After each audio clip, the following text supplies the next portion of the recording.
Do you like exploring haunted areas and investigating ghosts like in Phasmophobia, but also love trying to spot the differences that happen over time in games like I'm on Observation Duty? Then you may want to look at this game that does an amazing job of blending both of these styles together, which really makes it one of the most unique games out there. That game I'm talking about is Deathwatchers, and you explore haunted places and have equipment that you use to log and spot differences. So essentially, over time on the map, there will be changes that occur. Items could be added, taken away, moved, different things showing up. You have a logger that you use to log it to see how many of the events occur. Once you have registered a certain number of events, you can then look in the journal to see which herbs you need for the final ritual which banishes the ghost from the place. While that may sound simple enough, there also is over time the ghost trying to hunt you and take you out. So you also have to worry about surviving. Simple enough, but the game does throw a lot at you, and really, let's take a closer look at this game and look at some of the pros and cons and see ultimately, is it a game that you should get for yourself? One thing to note is that Deathwatchers is currently in early access, so stuff talked about here could change in the future, and it is currently still in active development by the developer Swains, so he is still working on the game, but the gist of the overall game will likely be the same. So there are 3 game modes to choose from. You have the classic version, which is basically similar to games like I'm on Observation Duty, if you've ever played that, where you scroll through cameras and look for differences that happen in the map. Just like this dude standing outside our window should not be there. Now, over time, as you log more and more events, it will tell you to mark off numbers, which as you see here, we can mark off these, because ultimately you're trying to find the correct 3 numbers to use at the end to banish the ghost from the place. Now, while you are looking for changes or anomalies that happen in the map, the ghost is also somewhat hunting you there and can actually come and get you, sort of like in Five Nights at Freddy's, where they keep sneaking up on you, and you'll have to use your flashlight to banish the ghost away. This is an interesting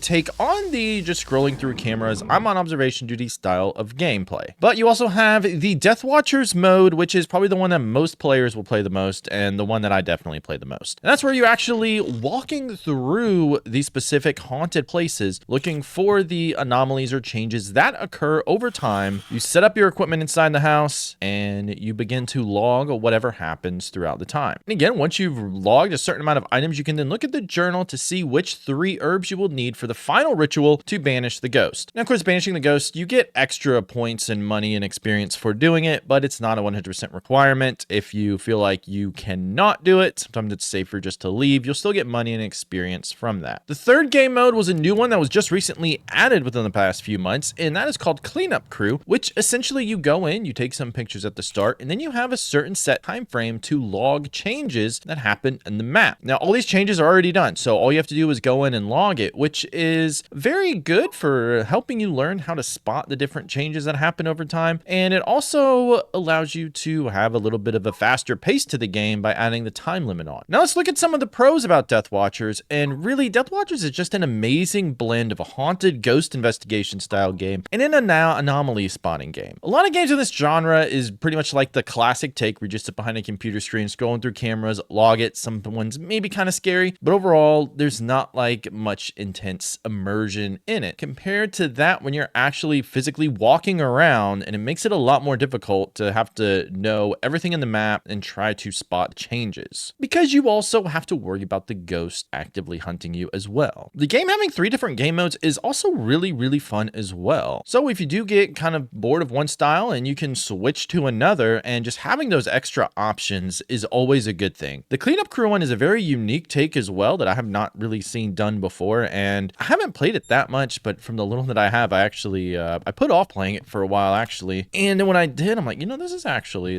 pretty fun. So it does allow you to test your own ability and see how good you are at spotting the difference with the more pressure of the time limit there. Now, when Deathwatchers did first release, there were no different tiers of items, but the game now does have the different tier of items, which they get better over time, sort of like in Phasmophobia, the 3 different tiers of items. And so it is a good change overall, because it does give you more to work for other than just unlocking items. It's now, they'll be better over time, so more reason to play. Really, every game should be fun, and Deathwatchers is absolutely fun. It can be fun to play solo, but always more fun to play with friends, and it's got nice addictive gameplay to come back to it. And when playing through Deathwatchers, I really wanted to learn how to get better and improve improve at the game. And that's always a good sign for anything. It's not just, all right, well, I played for a little bit and I'm done. It really made me want to come back, try to get better at the game, get better at spotting the differences so we could be more accurate in our final rituals of banishing the ghost. Now, the game is not overly scary, but the game can catch you off guard at times, especially when you're so focused on trying to spot the difference that you can just tend to overlook the fact that, oh yeah, there is a ghost here as well. Damn it, that scared the fucking piss out of me. Of course, if these aspects do sound interesting at all, there is a free demo to the game. So major pro for that, because you don't even have to spend your own money to play the game. You can try it out first and see if it is more of your style. But as with all games, there are some negatives to the game that certainly can be improved on. So let's take a look at some of those now. The biggest one is going to be that the game does throw so much at you, and it can really get overwhelming really early on. And I said that's like the major con that I had coming into the game is you try to learn stuff, you get thrown into the map, and then you're just like, I'm completely lost and I don't really know what to do. The tutorial does some things well. It does show you some of the changes that happen, some of the things you're looking for, but there's also a lot that the tutorial does not say. I found myself wanting to go look up videos or streams on how other players played to get a better understanding for myself, and I really feel like if I have to do that, that is a lack or a failure of the tutorial to really do a great job. I shouldn't have to go find more content elsewhere unless I just want to, but I really felt like I had to with Deathwatchers. And once you do get the feel for it, you pick up on things, of course, it does get easier over time, but you really have to seek out to go find that information. And this is one of the biggest issues here is like this 3 orbs thing that you see here on the thermal camera. That actually means that it's an entity site. So it means we missed an entity sighting that we have to then log. I had no idea this was even a thing until I was watching a streamer streaming the game, and Swains, the developer, was in the chat. They saw it and they were like, hey, what is this? And he was like, oh, it's an entity site. Nowhere in the game have I been able to find that it says that. So you're like, I don't know what this is. You just keep scanning stuff. Nothing will scan, which also we see the same thing with like the audio bars. So this actually means that there was an audio event that we missed as well. But which one is it? Is it audio threat, audio gore, audio help? Well, you have no idea. And again, the game does not explain this anywhere. It's just something I guess you're expected to pick up on. And I feel like that's just an oversight that could help people get a little bit better and just not be as lost. But this also goes into my next issue, which if you did not know what the audio was, well, you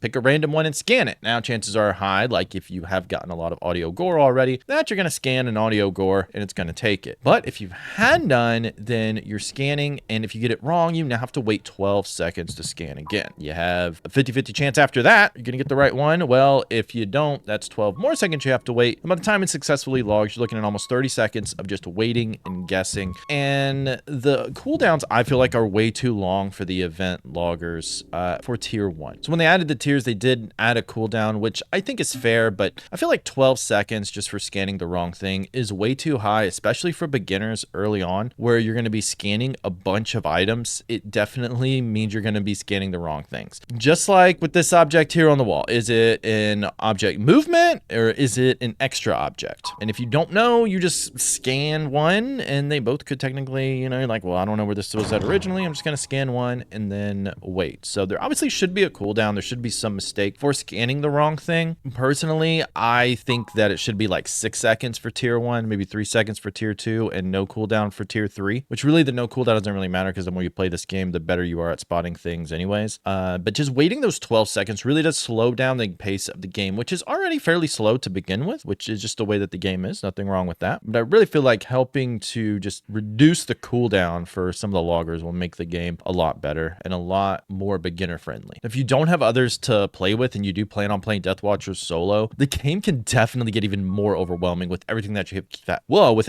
have to keep track of and log. Like if you have an audio sensor on the ground and you hear that going off, but you have an entity sighting going on that you have to log, but you have to make sure that you got the audio logger so you can listen for that. Then also you have the regular entity coming to get you and you're trying to scan all these things. It's very easy to miss things. So just keep in mind, if you are playing solo, the game is a little bit easier to play multiplayer, but you will get better with that overall later on. Let's go into some things that I would like to see in the future. And since it is early access, you have a lot of early access issues that come with games. So the first one being, I always would love to see more maps. Really, for any game, it's always like, give me more variety of choices to play. Now, the problem is with this game, with some of the larger adventure maps, like the Infer Station or UMB Office, I just think they're way too big, and I find them more tedious than fun to play, really. So I love the smaller maps, especially 666 Fall Lane. It's a really small house. It's a really good house, I feel like, for you to learn stuff on, get a good feel for the game, and I would love to see more houses like that. But even like the Eccles Hill Estate or Cell Block L, those are still two really fun maps. Cell Block L looks really, really cool, really fun to play, really creepy. And the size of those, I think, are really good overall. So obviously it'd always be cool to add more smaller maps into the game. Hopefully that does get added in the future. Just having those will definitely make the game fresh. And of course, I think a tutorial and a beginner thing where just sort of an overhaul with that, but even just a tutorial where you're actually in the level would be good. And really with all early access games, of course, there's going to be bugs, and some bugs are just, you know, funny. Some are annoying. Some are game breaking. Some are little things like getting stuck in the walls that can be overlooked. It has an unstick button for you to unstick yourself. There were a few bugs that really messed with the overall outcome of the game that I found, like where we had an extra entity sighting logged that actually happened, and the final herb we needed was to have less than that. I assumed it was a bug. We had logged 5. It said 4 or less. I'm like, I'm going to assume that the game bugged out, gave us an extra entity sighting when it shouldn't, and I was right. There's also a bug with the game where you could have 4 possible correct herb combinations. That is really frustrating, really annoying. But here's the thing. I reported those bugs, and no joke, within 2 minutes of me reporting it, I had already got a response from the developer Swains, basically saying that he thought he had fixed overall entity sighting bug, but they're still going to be working on that one. And he was aware of the 4 herb bug and just needed some time to help fix that. But this is really one of the things that is probably one of the biggest pros with the game, and that is that Swains, the developer, is extremely active with the game and still working on fixing it, still working on updates, and even asked my thoughts on what I wanted to see with future or in a future update with the game. And I pretty much sent him like what I said in this video, you know, that I wanted to see more small maps. That'd be great. That the tutorial could be fixed because it's very overwhelming for people early, and I know it was for me. And talking about the cooldowns on the loggers, that I feel like they should be lessened some to not be as just frustrating that you're sitting there waiting early on. And he's basically said that he's working to overhaul the tutorial in the game to actually be in a level, and agreed that, you know, the cooldowns could be too long, that he'll look into lowering those. And again, it's just really cool to see the developer being active, so accepting of feedback for the game, and still working on updating it in the future, not just releasing it, forgetting about it, whatever, there it is, got the money in rank. So should you get this game? The demo is free, so just try out the demo. Why not? You literally have nothing to lose other than maybe some time, but you could really like the game. Now, personally, I would recommend this game for fans of the ghost hunting genre or spot the difference horror stuff in general. I think it's very unique how it brings out that 3D aspect of actually physically walking around a haunted place while trying to actually spot the differences versus just sitting on like a desk behind a computer scrolling through the camera screens and then picking out the differences. Way more immersive, way more fun that way, while also the risk of the ghost trying to hunt you. I would also recommend it if, you know, you do like a little bit of slower paced games. It's not like super fast paced. The cleanup one is a little bit faster because you are timed, but if you like to take your time, figure things out, work things out like a puzzle, you like puzzle games with a little bit of a horror aspect mixed in, definitely would recommend this one. The game also goes on sale quite a bit, so you could always pick it up on sale. And if you want to see how I play a game of Deathwatchers, go ahead and click or tap the screen now. Thank you everyone for watching. Subscribe for more horror indie game coverage. Happy hunting, and I'll see you in the next one.